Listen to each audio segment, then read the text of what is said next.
What's up, wrestling fans? You are now listening to the boys from WrestlingRumors.net talk about TLC, talk about Raw, and of course, give you a warm-up to tonight's Monday night presentation. Mondays are for wrestling. It's a live show. We're going to talk and do whatever the heck we want because our pre-show will probably be better than the program that you will be watching from 8 until 11 tonight.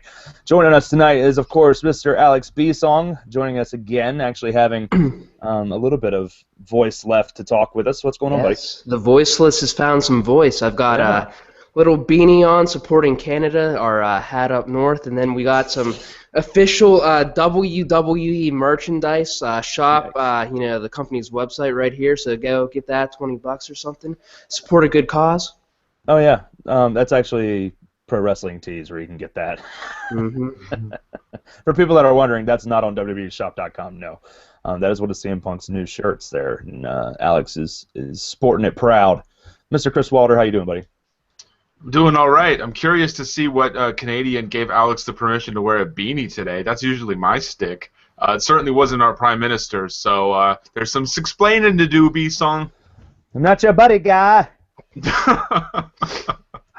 Glad to see Alex is doing well because he's been sick for a while, so yeah, glad to have you back, buddy.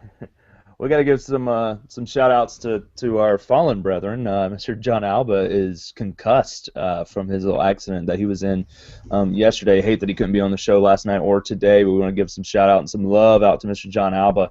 Hopefully they're just giving you some Z-Pack and getting you back on the right track, buddy. We miss you on here. Tell Ryback to stop dropping you on your damn head. I know. See, that's the issue. Is that John says he was in a car accident, but I'm telling you, it was probably just Ryhack, giving a stiff kick to the face. Clotheslining people at autograph sessions. It's not worth it. The funny thing is, I wonder what. I'm almost positive John would get him to sign it as Ryhack at this point, if he was at an autograph signing. But that'd be $20 to have Ryhack on your thing, and I don't think that would actually go down really well. Yeah, we are like 20 hours removed almost from TLC, which started off with such a freaking bang. And like we said on the pre-show last night, we were worried, and we should have been. I was dozing off through the main event. That goes to show you how big of a crap show TLC was. And I just got to address the people on Twitter who were trying to defend this pay-per-view last night. What are you doing? Like really? Like, seriously, you're going to try to tell me I'm being too negative on Twitter about a show that was super, super lame? And yeah, we've gotten reports about, the talent was doing a silent protest in favor of Triple H versus Vince McMahon running the show. And you've got reports that John Cena had a talent meeting a couple hours ago to say, look, we've got to step it up, and doing a silent protest and having terrible matches is not the way to go. Man, get out of here with that bull crap. NXT, they're talking about NXT as their new competition because NXT has one writer and has Dusty Rhodes and Triple H being the freaking booking agents and Pat Patterson helping out with TakeOver on Thursday night. And yeah, TakeOver was probably one of the best, if not the best show of the year, and that's what's crawling in the main roster's skin. It's irritating them to the point where they want Vince, they want the 26 writers gone, they want more consistent writing and stuff like NXT gets. They want the time in the matches. They want the better production. They want the better freaking agents, not telling them to do stupid stuff like we saw last night. Dean Ambrose did the same spot off of 3 different ladders in that main event, and that was the last thing I saw before I passed out and woke back up to see a stupid finish with the TV. That's what happened. You go back and look. I wasn't tweeting during the main event. Why? I fell asleep. It was that bad. Oh, that's why you weren't tweeting? Man, I fell asleep. I was wondering. I was checking out the account, and I'm like, Doug isn't saying anything. What's going on? You literally fell asleep. Literally fell asleep. I get up super early on Sundays, and I need it to keep me attentive. And man, the first opening bout with Dolph Ziggler and Luke Harper exceeded our expectations. Like we said, it was fantastic, really, really freaking good match. And then from there, big old pile of poop. Walter, I know you're itching to talk about it. Go ahead. Oh my God! Yeah, when you told me about the people that were tweeting you on the WrestleRumors account that were trying to defend that steaming pile of crap that was WWE TLC, I mean, if you can just go back and watch it, which I would advise against, you can get a better grasp of how awful TLC was. I legitimately think it was the worst pay-per-view of the year, and Battleground sucked. TLC was 10 times worse than that because, heading into the pay-per-view, we didn't have high expectations anyway because the build to a majority of the matches wasn't that sound. But we thought, with some of these stipulations, maybe we'll get some really good matches, the tables, ladders, and chairs, of course, and then the random as hell steel steps match. I mean, if you look back at some of these endings, we got a DQ finish with The Miz and Mizdow against the Usos, which is going to continue a feud that none of us really care about in the first place. They had the Naomi thing, which she didn't even become a factor at all anyways. And then, with the AJ Lee versus Nikki Bella finish with the hairspray, that's very TNA-esque. We've seen that. It reminds me of like Madison Rayne and the Beautiful People, what they used to do. Yeah. The Cena and Seth Rollins match, which was probably the second best match of the night, correct, was just kind of convoluted with all of these faces showing up. With Roman Reigns coming back, he got a really nice reaction. Yeah, I'll give him that. But at the same time, was it really necessary having the Big Show come out as well? Which I don't know. It didn't really do it for me. I think the Big Show versus Eric Rowan was the worst singles match of 2014, and no one can tell me otherwise. The major pop in that match when they set up the steel stairs to tackle Rowan through, not a soul in that building popped for that, and no one made a peep when Big Show used the stairs to pin Rowan at the end. And then to top it all off, of course, the main event, Dean Ambrose and Bray Wyatt, bless their hearts, they tried. All I remember from that match is Dean Ambrose doing the same spot 3 times. He went one rung higher every single time, like that was supposed to make much of a bloody difference. And then to top it all off, he carries a TV monitor in the ring, which just happens to blow up in his damn face for no reason whatsoever. Bray Wyatt hits Sister Abigail, and that's how we end the pay-per-view? You have got to be kidding me, WWE. No wonder your talent roster is so pissed off right now. It's because your developmental plan is about 50 times better than what you're putting out there. This was your last pay-per-view of 2014, and this is what we get? Silent protest or not, you guys should be ashamed of yourself. If I had to pay for that garbage, which I'm certainly glad I didn't, I would demand a refund, which everyone else should at this point. P-Song, your words, your thoughts. Yeah, it was very well put. I mean, it was a one-match show, and the one match that was good was the first bout of the night, and that's never a good sign. Just like the placing too, we all assumed that the main event match, or at least I assumed you guys would presume that Rollins and Cena was going to close the show, and then they don't end up closing because I think it was because of one of two things. One, you had with Reigns getting involved in that match, and then they had him cut yet another promo post-match to announce his entrance in the Royal Rumble. Or that dumb TV spot, who knows how the hell they set that up. That might have been something where they could only do that to close the show, or they didn't have that dumb spot like triggered up already throughout the night. So that was just, the whole night was just dumb, lots of dumb booking decisions. I thought coming out of NXT TakeOver, I forget which pay-per-view it was last time that lined up with the TakeOver special, but if I do recall, that pay-per-view was, kind of like TLC because it was expected to be bad, but it turned out being a good pay-per-view because the talent kind of rose to the occasion. This time they did the complete opposite. There were very few good matches, just the one. And Ryback versus Kane, if Eric Rowan versus Big Show was the worst singles match of the year, that might have been the second worst, and the big guy is not looking too mighty. He's pretty bad. Dude, Ryhack was awful. And you shocked the punky in the chat rooms trying to say that Big Show and Kane should go away. I'm totally fine for Big Show going away, but if Kane hadn't been in that match, Ryback would have looked like teetotal dump the entire time. Saved the day. Kane That's why he still has a job. Working so well with the guy. I mean, trying to put him over, trying to make him look good. If you can't have a good match with Kane, you're not good. That's period. That's CM Punk would tell you that. If you can't have a good match with Kane, you shouldn't be in the ring with main event talent. And that's what happened. Ryback proved to me last night, I've said it for freaking 2 years now, he is a mid-card talent, should not be on the main event, and should not be in the category of people like your John Cena's, your Roman Reigns, your Dean Ambroses. And I'm telling you what, Roman Cena Reigns is already getting booed out of the arena by men left and right. When his music hit, women popped for it, and guys just booed him out of the arena. And it's hilarious to me that when he came back out for a stupid promo that he shouldn't have even freaking tried to speak, it was awful. Awful. And you know what? One of the biggest things I'm interested in to see on Raw tonight is what part of that promo they show, because it's got to only be the end.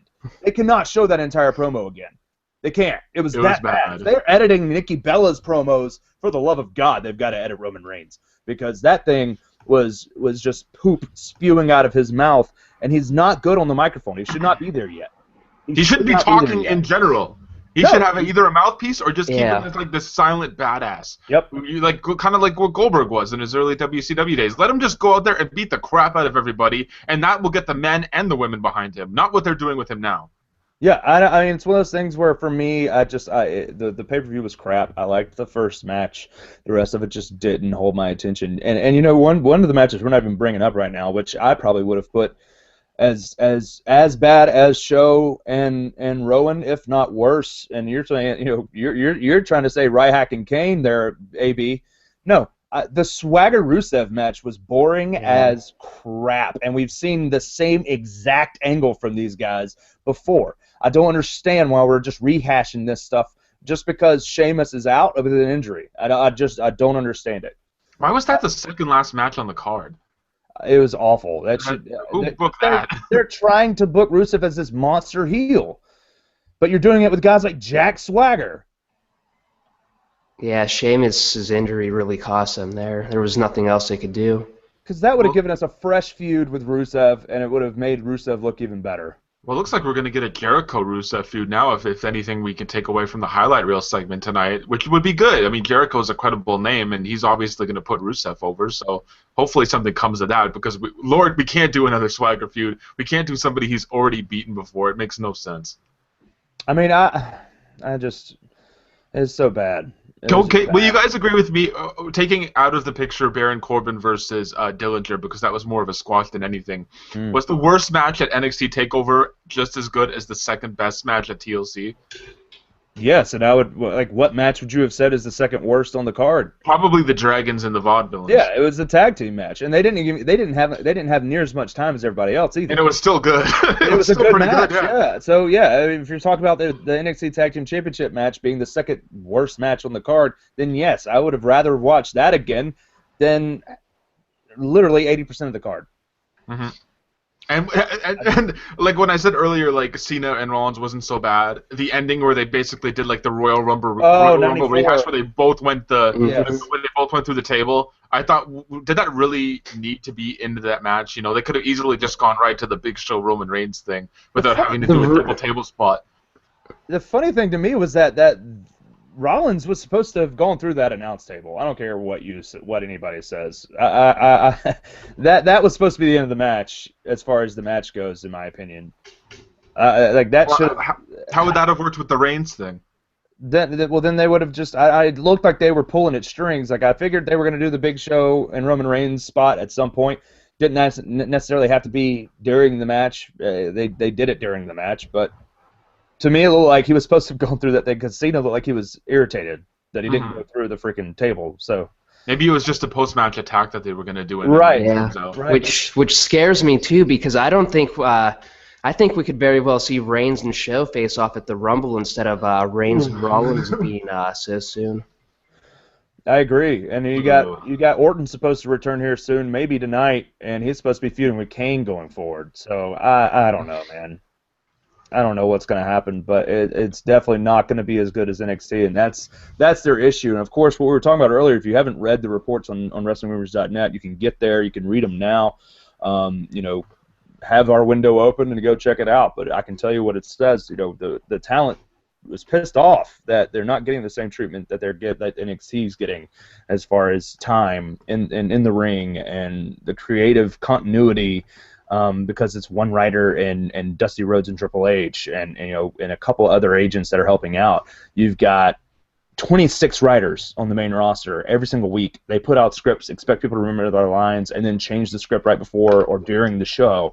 Because Vince is just all over the place right now. And Vince on the Austin podcast saying that he's very in touch with what the crowd wants. The thing gives us bullcrap like last night, gives us stupid finishes on a pay-per-view that's supposed to be. And it's one of those things, they don't care anymore because it's $9.99, it's not $70. So they really don't care. But if the what they always talk about being true about the Monday night deal, like they want their Monday night show to be, the way that they've changed the game is, they're more often looking for the pay-per-view to build up Monday night instead of the Monday nights building up the pay-per-views now at this point. And what are we going to get tonight outside of an appearance by Chris Jericho, who's going to be the guest Raw general manager, and he's going to do a segment with Rusev and Lana on the highlight reel. Cool, whatever. We'll see what happens there. But you got Chris Jericho and Brock Lesnar and Roman Reigns. Those are your three main draws tonight. Brock Lesnar's going to be on the show. Roman Reigns is back, and we'll have a match with someone, possibly Big Show, which, God... Watch that be the main event. If that's the main event tonight, which it probably will be, I may be falling asleep again. I don't know. We'll see. I've been up for a long time today too. So we'll see what happens. I'm not looking forward to this Raw outside of seeing what part of that Roman Reigns promo they actually use. I think that's the thing I'm interested in. I want to see how bad it looks on TV. Because they could get away with basically anything tonight. There isn't a pay-per-view for a very, very long time. 5 weeks. So it's not like they have to set up anything. Nope, but tonight is the official start of the road to WrestleMania, which, oh my God, last night when they started talking about tomorrow night starts the road to WrestleMania, blah, blah, blah, and they're obviously trying to use terms if I heard that the TLC is WWE's version of a demolition derby again, I wanted to punch myself in the face. Yeah. I hated that Cole was trying to force that down our throats, and then all of them were. Paul Heyman's expression during the pre-show was the best thing ever because the utter disgust on his face with what Booker T was saying and why why Renee and Booker T and Alex Riley were trying to get excited about this pay-per-view. Obviously, it was just trash.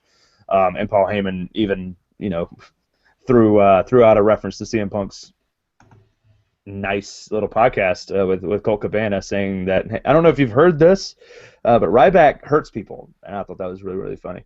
That was the best part of the pre-show because A New Day looked absolutely awful. I'm sorry. I gave those guys such a rub on our pre-show last night. Yeah, you feel stupid now. Because I don't feel stupid because it's not me that performed badly. It's not. I want these three guys to succeed. Man, Big E and Kofi did not. They weren't clicking on the same page. It was bad. Yeah, it was bad. That Goldust is obviously getting super frustrated with those guys in the ring. It was bad. Not a good showing. But man, if this is what we have to look forward to, for this road to WrestleMania thing with Jerry the King Lawler saying, and then we'll be on a fast lane to WrestleMania over and over again, so we get the new pay-per-view name in there over and over again last night from Jerry the King Lawler.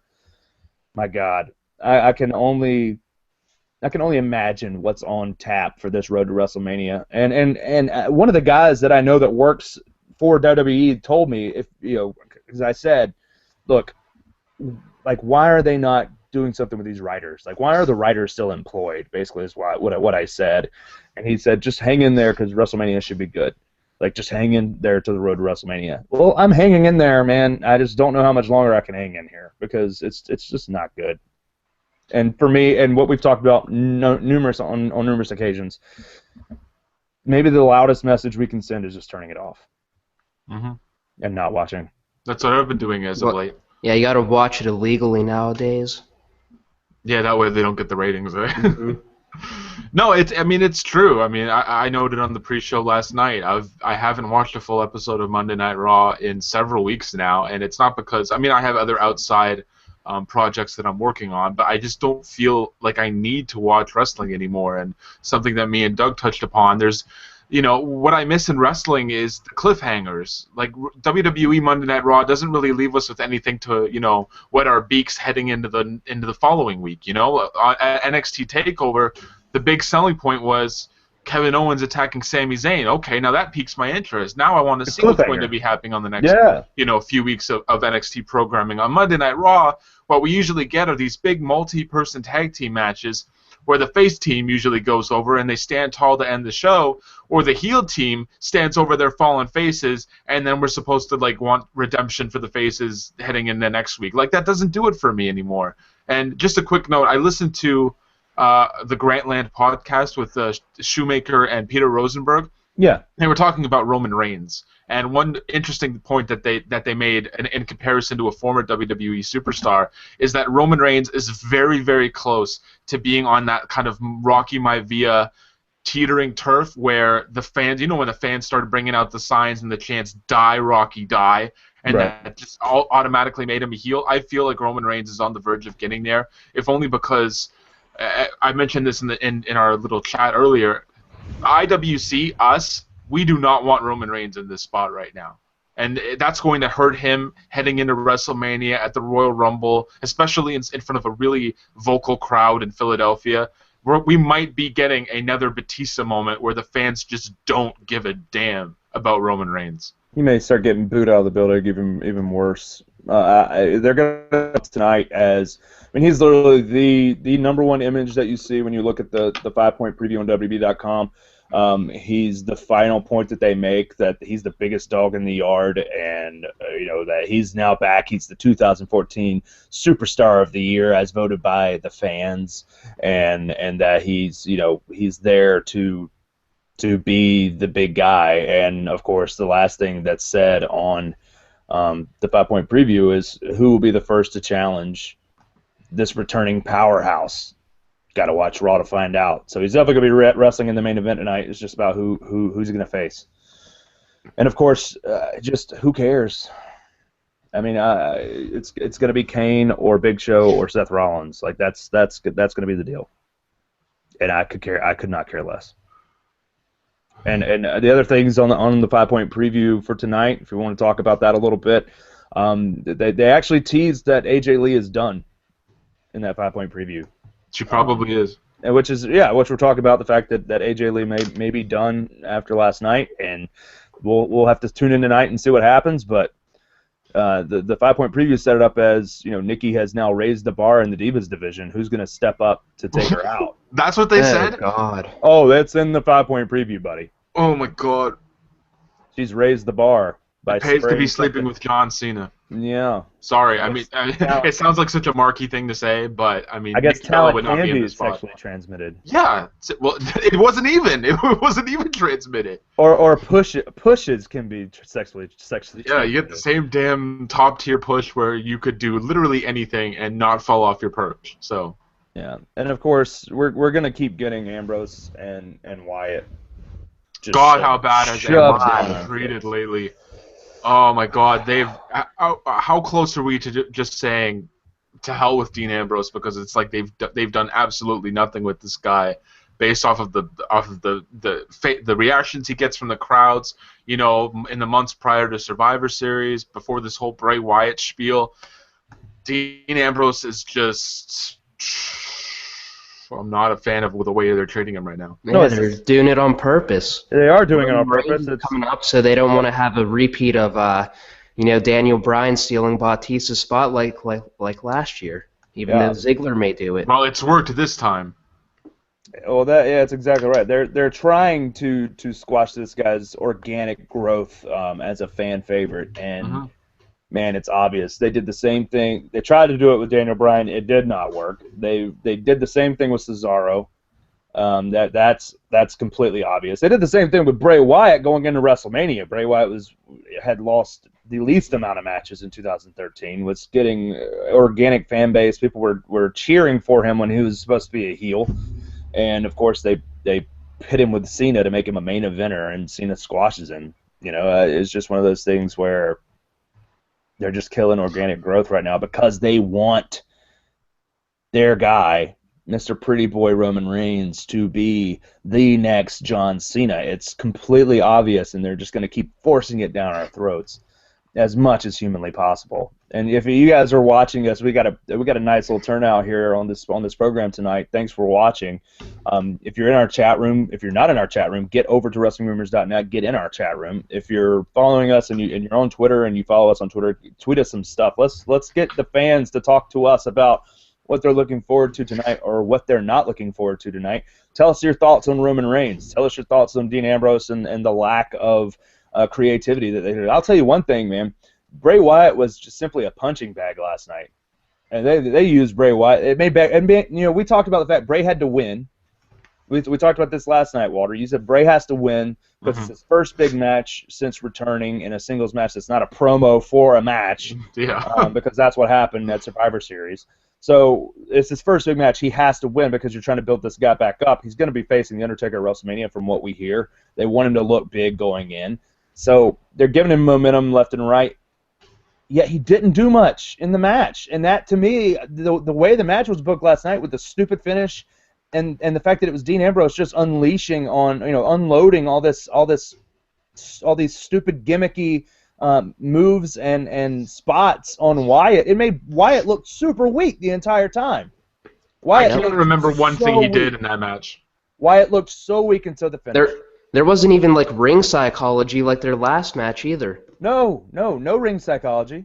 The only ring psychology was when Dean Ambrose kissed Wyatt. That's it. Right. That's the only time they did something where you could say, well, they actually, they tried. And that was after his third elbow drop where you just stopped caring at that point. Right. I mean, and I understand, using different size ladders for the same spot, but do something a little different. Like do a splash or something. A leg drop. Give me a different move, not the damn elbow every time. I mean, I understand it. It's just the rest of the card was so bad building up to that match. I was Nobody so cared. adamant. I was so adamant that needed to be the main event. I regret that decision, but It's of the way course it was booked, it was the Roman Reigns thing. That's why I really do feel that because they wanted to announce his Royal Rumble entry, they needed the Cena Rollins match to be somewhere in the middle, leaving Ambrose and Wyatt to close. But that might be one of the worst TLC matches ever. Ever. And it's just to build, to say, yeah, Roman Reigns is going to be in the Royal Rumble, and now, you know what? The championship's going to be on the line at the pay-per-view. And, I mean, after 3 or 4 minutes after Cena won his tables match, they had a promo running for Royal Rumble with round 3. Here we go, the final chapter of Brock Lesnar and John Cena. Giving away that Lesnar's going to win. Right. I mean, utterly ridiculous. If it's the final chapter, then you know who's going to win. Or it could be like once in a lifetime with Rock and Cena, and we get it again, right? Oh, my God. No way.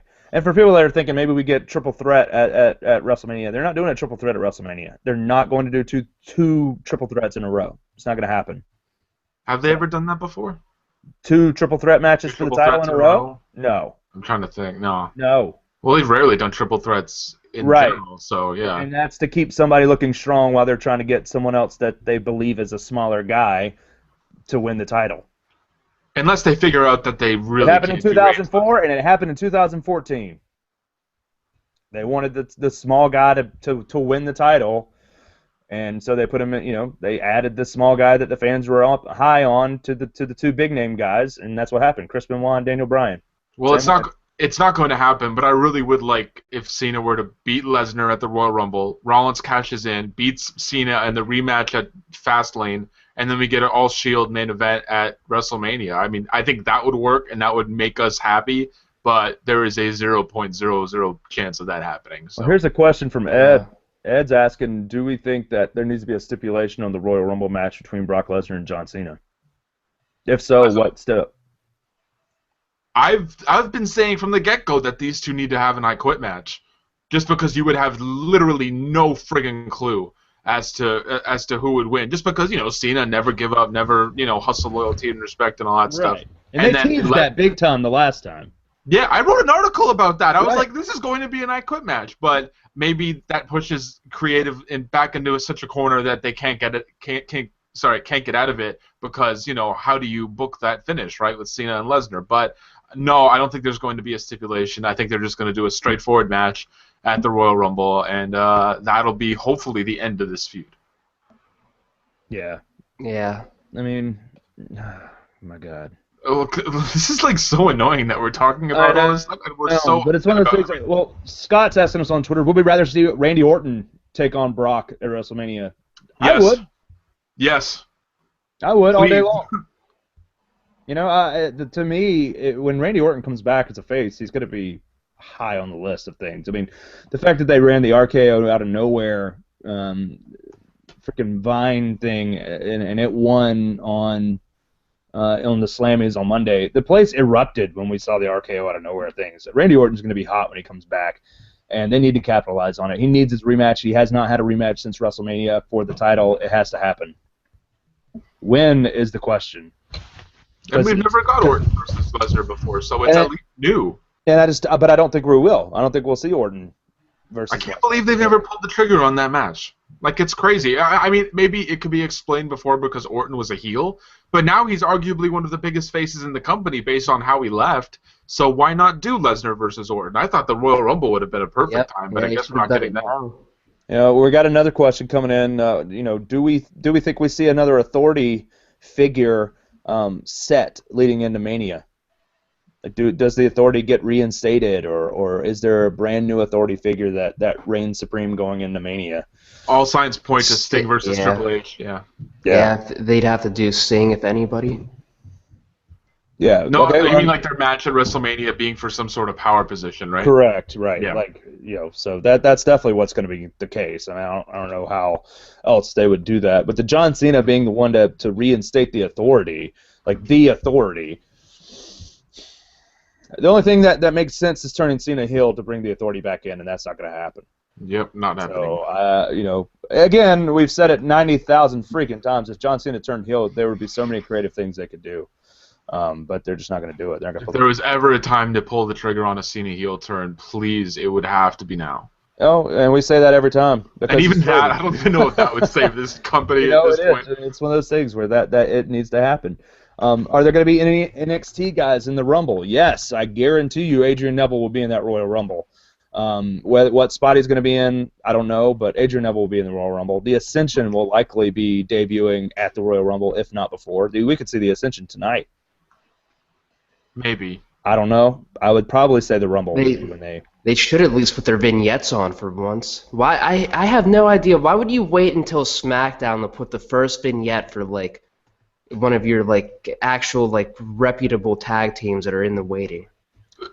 I'll say this. You know, we're getting questions about the Dudley Boys too. That would be a great shot in the arm to the tag division. I mean, whether they return at the Royal Rumble or not, you know, if the fact that it's in Philly, the fact that they want to bring ECW guys in, we know Rob Van Dam's going to return at the Royal Rumble. That's a given.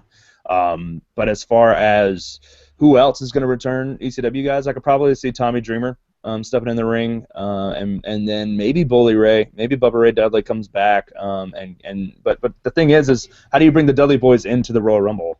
They're a tag team. That's the hard part.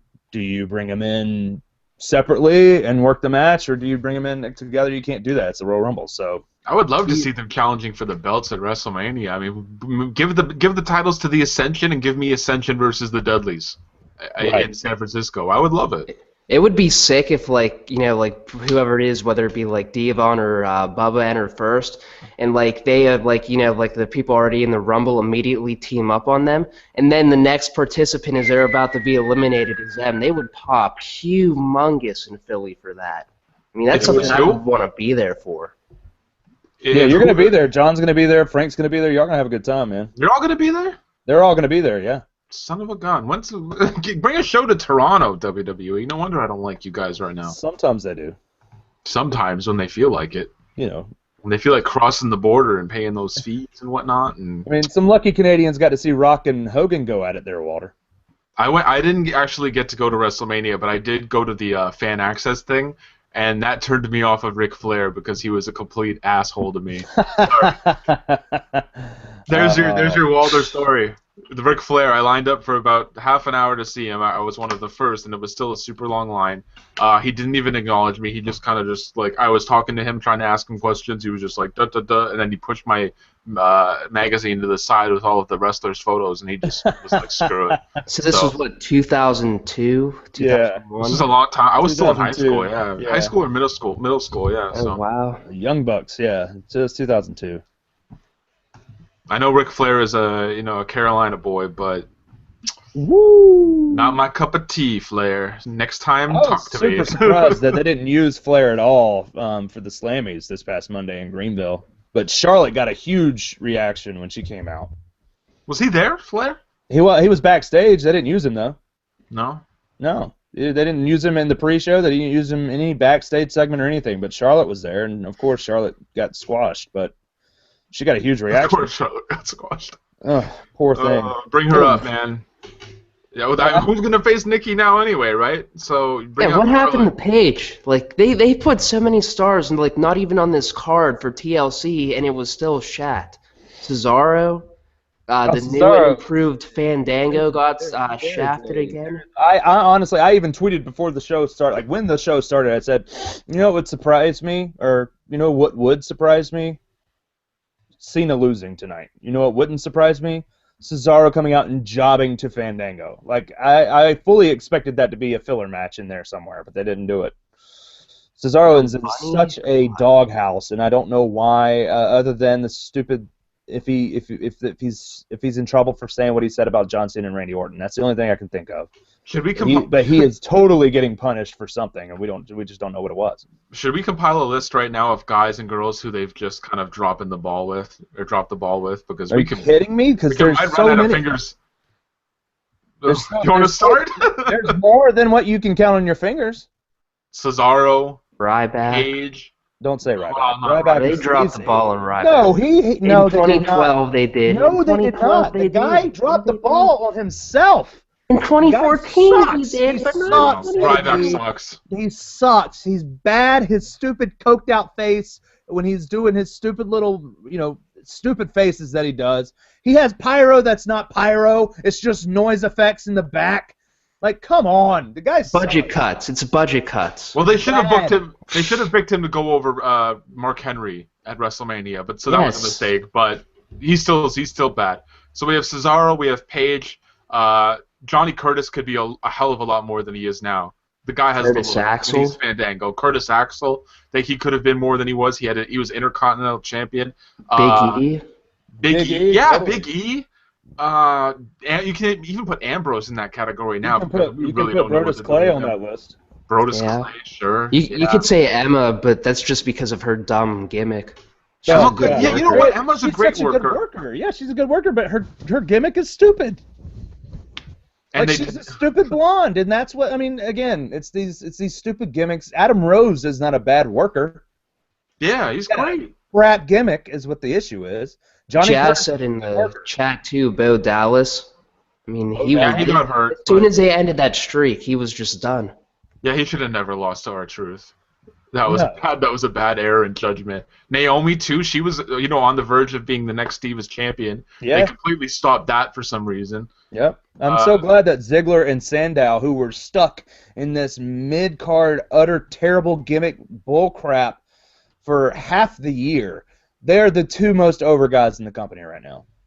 Damian Sandow and Dolph Ziggler, who I thought were going to be stuck in mid-card purgatory forever. I'm very happy that they have broken through that wall and are getting over more than anybody else. Good Ziggler, job, though? guys. But Jesus. Was it the smart move to put the IC title back on Ziggler? Because that is mid-card purgatory. No, it's not, and it's not. I'll tell you why it's not anymore. Because the title does not make the guy. The guy makes the title. And with Ziggler being this hot, and I cared about the match last night, and I cared about who was going to win the IC title. And when I was watching the match, I said, even though I picked Luke Harper to win, Will Benson was the only person to pick Dolph Ziggler to win. Okay, out of all of us, Will Benson picked Dolph Ziggler, and he got it right. All of us picked Luke Harper. Because, which we shouldn't be surprised because Miz and Dolph traded off like crazy, so it shouldn't surprise us that they traded back to Dolph Ziggler this quickly. But what it did was it actually made the freaking IC title worth something. This guy is super over, and he's making the IC title seem more important than it used to be. And I love that. I love the fact that they're actually putting it on someone who's a freaking workhorse, who is super over. And it made that ladder match more enjoyable. It had a sense of intensity to it. It was just like what I said it was going to be. It was and God, did JBL say it 90,000 times last night during the pay-per-view. It reminded me a lot of Razor and Shawn with the importance of the IC title on the line. It made me care about the IC title, and that's why I don't think the IC title is going to be purgatory anymore. You've got a guy that's holding it that people want to see succeed. And that will make title matches seem more relevant. You got to keep the title on him right now and build up another competitor like that. What happens now with Luke Harper? That's a good question. Yeah. For Is he me, another guy WWE is kind of shafting at the moment? Was it too soon to take the belt off of him? Maybe they shouldn't have put it on him in the first place. Do you think they immediately start up like a Roan Harper program now, seeing that Roan They already got squashed too? they both lost at TLC. Like, would anyone really care now? no, but I don't think Harper's out of the IC title picture. He gets a rematch. Obviously, it could happen tonight. It could happen at Royal Rumble. I don't know when it's going to happen, but Right. people are invested in Luke Harper too. You saw it last night, man. There were spots that he and Ziggler were doing where people were cheering for Luke Harper. Takes two to tango, man. Even though they're it was Cleveland and he got some boos like he should have. He's the heel. People were interested in the match. They were invested. This guy should keep working with Dolph Ziggler. He's unique. He has a very good look. The beard, the stained shirt, the hick persona. Like I'm rooting for Luke Harper, but I felt, especially coming after last night, they shouldn't have put the IC title on him if they were just going to take it off of him so soon. I think the win would have mattered just as much if Ziggler was still the champion and he retained. But it is what it is. Yeah, and Acer's asking, do we, talking about who do we think would be the next IC competitor for Ziggler? I think it's Luke Harper still. I don't think they're going to just end this outright. As far as U.S. title goes, Rusev has to challenge somebody. They can easily bring Chris Jericho in if they want. He's working house shows for the next 3 months. If he doesn't want to be on TV, but if they want to use him, I'm sure they can pay him to be on TV. He's one of those guys that would gladly put somebody over. So a Chris Jericho Rusev feud would be fresh, and I wouldn't hate it. Obviously Chris Jericho is not going to win the U.S. title, so maybe they transform it into the European title tonight, and then we get something crazy after that. Tag titles, honestly, with the Usos and Miz having the DQ, we're still going to get Usos and Mizdow for the foreseeable future, at least for the next month. And then you have the Ascension come up and feud with whoever the champions are at that time. It should be the Usos because Miz and Mizdow should be splitting up in the next 5 weeks, or at least getting to the point where they do split up at Royal Rumble, or they tease the tension enough to get us to where Mizdow eliminates Miz in the Royal Rumble, and then we have a Miz-Mizdow feud going through Fastlane and WrestleMania. Whenever Mizdow turns, he's going to be super hot, and he's going to be a big baby face. So I fully expect to see that lay out. But Acer was also asking, what do we think about the Divas division in WWE? Can it be restored and built up like the NXT Women's division are? Because the NXT Women's division is putting out matches that you want to see. You got Paige, you got Natalya, you got Naomi. They can work. If AJ Lee stays, you've got AJ Lee in that category too. But when you have people like Nikki and Brie Bella and with the Divas Championship, and it's all about Total Divas, and it's all about this bullcrap. Now I'm worried because Paige is in Total Divas too, and how they're going to book this stuff going forward. It's the way creative's booking the women's division on the main roster. It has nothing to do with the talent. They have talent on the main roster as far as women go. They're just not using them that way. It's used as an entertainment piss break. That's what I think. What do you guys think? There's a certain ceiling that your division can have when Nikki Bella is your champion, and I have given her credit in the past because I do think that she's improved in the ring. But at the same time, again, we go back to NXT. I think the women's division there, and I'm glad they call it the Women's Championship. I'm sick of the Divas title, which just looks like a huge flower. I wish they would go back to the Women's Championship, I hate it. Yeah. to be honest. But I think of girls like Charlotte, of course, Ric Flair's daughter. I hope she comes up soon. I have more optimism in Bayley than probably the two of you do. You've kind of crapped on her in the past, Doug, but I think she has some potential. And then after the NXT show, Sasha Banks has increased her stock tremendously. So if you could start bringing up some of these girls slowly but surely, Charlotte, I don't know what she's still doing in NXT. She's clearly past that in her career. She needs to be on the main roster. Start throwing some of those girls into the Divas picture, because right now with the Divas that you do have, with the total Divas stigma that surrounds them, I don't think fans are really interested in seeing any of those feuds, regardless if they can work. I agree completely, and man, it's one of those things. I just don't care, and people were, because it's the creative. It has nothing to do with the talent. The talent's there, and it's just how they're going about it. People are asking now, since we talked about Ziggler and Harper, do we see Ziggler dropping the title back to Harper tonight? No. I don't even know if we get the rematch tonight. If we do, and they drop it back to Harper, they're missing out on continuing to make that title mean something again. And the way that they did it last night, to me, built it back up to where it needs to be. More questions coming in. Will we ever see Lana compete in the ring? No, she's not a competitor. She has done some training but got hurt doing training, and I doubt we ever see her wrestle a match. If we see her wrestle a match, it's going to be atrocious. That girl just needs to keep doing what she's doing. She is a model. She's an actress. She is not a wrestler. Yep. What role does Triple H play after WrestleMania? Will the Authority continue? Will he still be a heel? I'll let y'all take that one. Alex?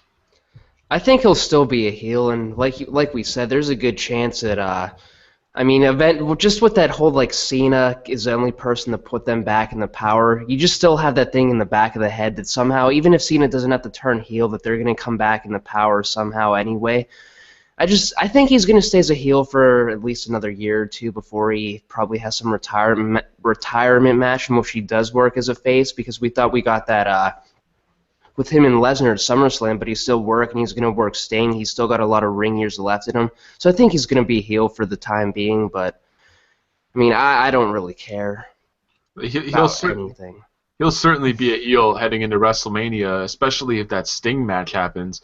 But I think you can't enter the new year, and of course we're talking about the new year being with the day after WrestleMania because we're working with a wrestling calendar here. You can't have the new year start off with the Authority back in power because you're just basically falling into the same pattern that you did for the entire 2014. Fans, while the Authority was kind of over in a sense that people wanted to hate them and they were kind of sick of them and they would boo them and give them a reaction, do you really want to see that go on again for another year? I certainly don't. Oh, and our chat room's blown up talking about Adrian Neville, and are they going to change his character when he debuts on the main roster? I don't think they're going to change his character. I just don't see the guy ever surpassing an IC title run. Again, he's got so many things going for him in the ring, but he's got so many things that disconnect him from the fans and on the main roster. His accent, his look, as far as his face and head goes. I mean, the guy's jacked. He's just 5 foot nothing. He looks like an elf. So to me, it's going to be interesting to see what happens with Neville. But they've certainly done their best to put him over, especially I remember that tag team match for the NXT preview. All JBL and Michael Cole did for the entire 5-minute span was tell us how amazing Neville was, and Sami Zayn was in that match. Yes, he was. And Sami Zayn was obviously the most over in that match. Because Sami Zayn is the guy. Hey, he didn't get the win, but the guy was. They were chanting "Olay." They weren't chanting for Neville. They popped when he hit the red arrow, but that was it. Neville was NXT champion for the entire year, and fans voted Sami Zayn as NXT Superstar of the Year. So that tells you something right there. Well, the cool part is you have Dusty Rhodes as a freaking agent, and Dusty Rhodes booked a year-long program for Sami Zayn to win the freaking title. Why do we not get that anymore? Why do we not have that going on the main roster? Like, I don't understand. It's obviously a Dusty Rhodes booking call there to have Sami Zayn never be able to win the big one, and then you have a face versus a face in a 40-minute bout for the title after a year of booking it that way.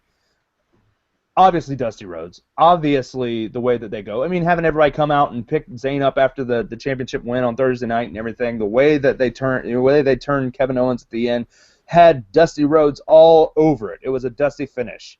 But I love the fact that they booked that for a year. And yeah, the reason why, even though it was two faces, that Sami Zayn was one to go over, A, he connects to the fans more. B, he has more of a presence when he's backstage, when he's doing his interviews. And they booked him that way. You got a freaking year-long build with this guy who fans are so behind, but he can't win the big one because of all these different things getting thrown in his way. They want to cheer him. They want to see him succeed. They know he's so freaking good in the ring. Man, then he's going to be Superstar of the Year because they built it that way. How many times did we see Dusty Rhodes and Ric Flair go against each other, and Dusty Rhodes was trying to get the title and trying to get the title and trying to get the title and couldn't get it? For 3 years, he chased the title from Ric Flair and finally got it, and it was a huge money draw, and it was a huge pop, and the faces of the locker room came out and picked him up. I mean, it was just one of those things where when they book it right and they book it well, and you go and you get time invested in someone like we have with NXT and like we have with Sami Zayn, good things happen. And that's what we got Thursday night. And that's why people are pissed off on the main roster, because they don't get that crap on the main roster. They don't get year-long builds unless it's John Cena versus The Rock. And that's the truth. We didn't have a year-long build for anybody else. The sky's the limit for Sami Zayn. I can't wait for him to get to the main roster. I love his entrance. I jam to that every time I go to the gym. You know, what's the style of music again? It's not like bluegrass. Ska. It's ska music. There you go. Yeah. But you know, if he were to join the main roster right now, he would probably be the best worker, and that's saying something because there's the Ziglers and Rollinses of the world that are on it right now. I mean, I can't wait to see, you know, Zayn versus Ziggler, Zayn versus Rollins, Zayn versus Ambrose, and I think, you know, when he does arrive, he might get that Daniel Bryan's push because I think the fans are going to be so behind him. That's why you haven't seen him yet, because the Lord knows it's all about Roman Reigns right now. So. Mm-hmm. And people are asking, who does Daniel Bryan face at WrestleMania? Will Daniel Bryan wrestle at WrestleMania? And for me, I think they're going to keep Daniel Bryan off of TV until after WrestleMania. It's a smart thing for them. It's a smart thing for them if they're wanting Roman Reigns to be the guy going in. Keep him off. It gives him more time to heal, and he's not, causing a ruckus between the fans. And I mean, Roman Reigns has his work cut out for him anyway with the fans because Dolph Ziggler is so super hot right now. But you throw Daniel Bryan in there, and then it's bad. It would be even harder for Roman Reigns to get over. He'd be so screwed. The spot that Daniel Bryan has in the eyes of the fans is just totally true. I don't think anybody else could do that. I don't think that it's smart for WWE to bring Daniel Bryan back at this point. Sheamus may return. Maybe Sheamus comes in as a heel. Bad News Barrett's returning. You got these guys that are coming in fresh off of injury. That did anybody else notice when Ryhack picked up Kane that it looked like he popped another freaking hernia? Like his face, he was struggling when he picked up Kane. He was winded, yeah. He did not march around the ring, which I'm fine with because his finish is so terrible, and he looks like a freaking goober every time he marches around the ring with the guy on his shoulders. I'm really glad they didn't do that, but at the same time, it looked like he was struggling to pick up Kane, and that's an issue. And I don't want these other guys like Bad News Barrett to come in and blow out their shoulder again, or Sheamus come in and re-injure himself. Man, we need these guys coming in fresh so that they can work and do good things. If not, it's time to pull the trigger and bring some of these NXT guys up. Well, the chairs match went 5 minutes longer than it probably should have. I think it went around 10 or 12 minutes, and Ryback was completely winded and gassed, and his cardio is not where it's supposed to be, but it's because he's a huge muscular doofus. So what else are you going to expect? Yeah, but that's what we got, man. We're going to leave it at this. Guys, thank you for asking us questions and giving us all we got. You helped our show go an extra 23 minutes because we were done talking about Raw by 7. We're none of us are interested in this program, and none of us are excited about WWE right now because it's just not as good as NXT, and that's an issue. If any of you WWE guys are watching, you just heard me say that, and I hope that you enjoy the fact that we don't like you right now. We don't like watching your product, and it's hard to watch it each and every week. You put 5 hours of programming on each and every week, and your writers and your creative sucks donkey balls, and it needs to change. That's my closing remarks. The creative sucks donkey balls, and I'm done. I'm this close to just turning off the TV. Peace on. Parting words. Got a good hockey game going on right now. Got some Monday Night Football, and we have some Raw. That is how I rank what I'm going to be watching tonight. Walter?